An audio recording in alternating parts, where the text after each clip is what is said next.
Ini mas, power amplifiernya sudah jadi. Dengan beban speaker saya pakai 18 in untuk yang full bridge 10K, dan 4x5 nya saya pakai 12 in.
Di sini ada saklar, bisa main stereo dan bridge.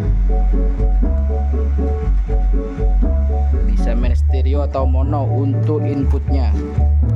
Tinggal aktifin di saklar aja.